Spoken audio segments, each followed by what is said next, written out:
Assalamualaikum warahmatullahi wabarakatuh. Di sini saya akan mempresentasikan tentang materi kepemimpinan pada diri saya yang merupakan tugas ujian akhir semester mata kuliah kepemimpinan. Sebelumnya, perkenalkan saya untuk memperkenalkan diri. Ini sebelumnya nama saya, perkenalkan, nama saya Esi Ramadanti. Biasa dipanggil Esi, NIM 1912121 dari kelas 19 S1 SI 05, jurusan Sistem Informasi Universitas Amikom Yogyakarta. Saya berasal dari Bengkulu. Seandainya saya menjadi seorang pemimpin organisasi. Ketika saya menjadi seorang pemimpin organisasi, saya akan menjadi pemimpin organisasi yang pertama disiplin, bertanggung jawab, dan tegas. Yang kedua, bisa dan sebagaimana mungkin dalam suatu organisasi saya akan membuat suasana kerja yang santai dan menyenangkan.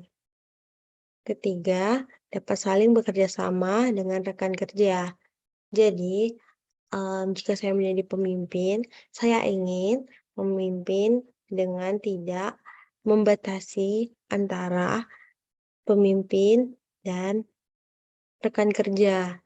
Jadi, kita bisa sama-sama saling bertukar pikiran, bertukar pendapat, dan saling bekerja sama. Selanjutnya yaitu pengalaman organisasi. Mmm, saya saat ini dan sudah 2 periode itu mengikuti salah satu organisasi di kampus, Universitas Amikom Yogyakarta yang bernama HIMSI. HIMSI itu merupakan Himpunan Mahasiswa Program Studi Manajemen Informatika dan Sistem Informasi, di mana HIMSI itu merupakan himpunan yang dibentuk dengan tujuan untuk menyalurkan aspirasi mahasiswa program studi manajemen informatika dan sistem informasi Universitas Amikom Yogyakarta. Di sini mungkin bisa dilihat ada logo HIMSI dan juga alamat dari himpunan atau organisasi yang saya ikuti, yaitu berada di Universitas Amikom Yogyakarta di gedung BSC lantai 3, Jalan Ring Road Utara, Sleman, Yogyakarta, yang biasa kita sebut dengan tempatnya itu adalah sekrenya HIMSI. Selanjutnya, visi, misi, dan strategi dalam memimpin organisasi. Berikut ini visi, misi, dan strategi apabila saya memimpin suatu organisasi.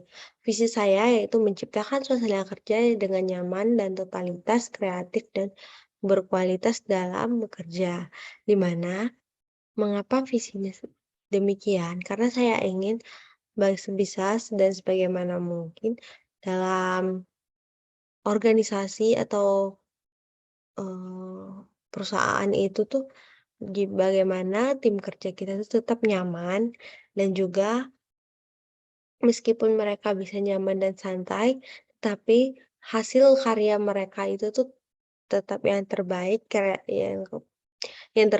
dan kreatif serta berkualitas.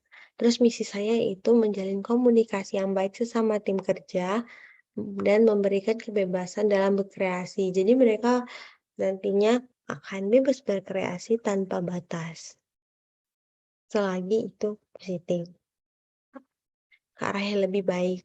Dan untuk strateginya yaitu saya akan membangun suasana kerja yang nyaman. Yang pertama, yang kedua menjalin komunikasi sesama rekan kerja. Jadi, mmm, bukan hanya tempat kerja strateginya itu bukan hanya bangun suasana kerja yang nyaman, tetapi bagaimana nantinya komunikasi dapat berjalan dan terjalin dengan baik. Selanjutnya, bagaimana memulai proses kepemimpinan. Cara saya memulai proses kepemimpinan yaitu yang pertama, menetapkan tujuan, tujuan apa yang akan dilakukan atau apa sih tujuan dari ap organisasi yang saya pimpin atau sesuatu yang saya pimpin nanti tuh tujuannya itu apa? Dan itu tuh, maaf sebelumnya itu ada tipe D itu tadi mungkin lupa direvisi, dihapus, yaitu maksudnya yang kedua, yaitu setelah saya menetapkan tujuan yaitu membuat visi misi. Visi misi yang akan dibentuk di suatu organisasi tersebut. Selanjutnya itu mengenal dan membangun hubungan baik dengan tim. Dan yang ketiga, transparansi komunikasi. Yang dimaksud dengan transparansi komunikasi itu adalah ya komunikasi yang transparan. Jadi tidak ada yang ditutup-tutupi agar tidak terjadinya atau menghindari yang namanya miskomunikasi.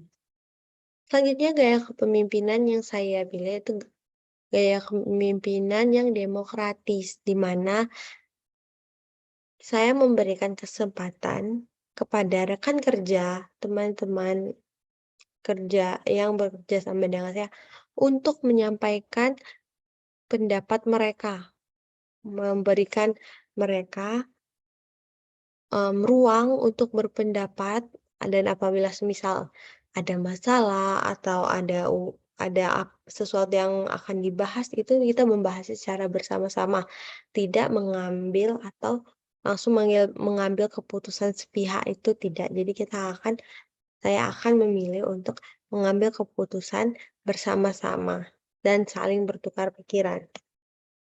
Selanjutnya, cara mencapai visi dan misi organisasi. Yang pertama kita terus yakin, yang kedua komunikasi. Terus komunikasi itu komunikasi dengan rekan kerja.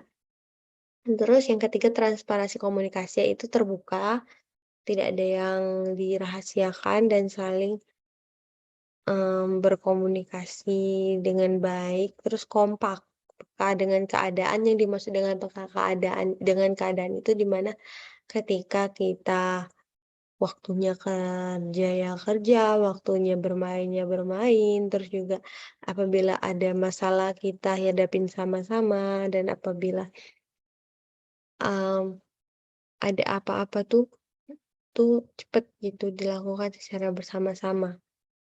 Terus mengutamakan kepentingan bersama. Jadi di sini tuh saya ingin mencapai visi misi organisasi itu, ya di mana nantinya apabila saya memimpin, itu mengutamakan kepentingan bersama, bukan sepihak.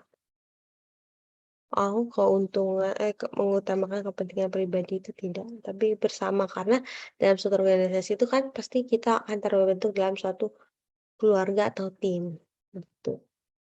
Selanjutnya, bagaimana cara menghadapi masalah apabila saya memimpin suatu organisasi nanti? Cara saya dalam menyelesaikan masalah baik internal maupun eksternalnya nanti yaitu pertama dimulai dari komunikasi dulu.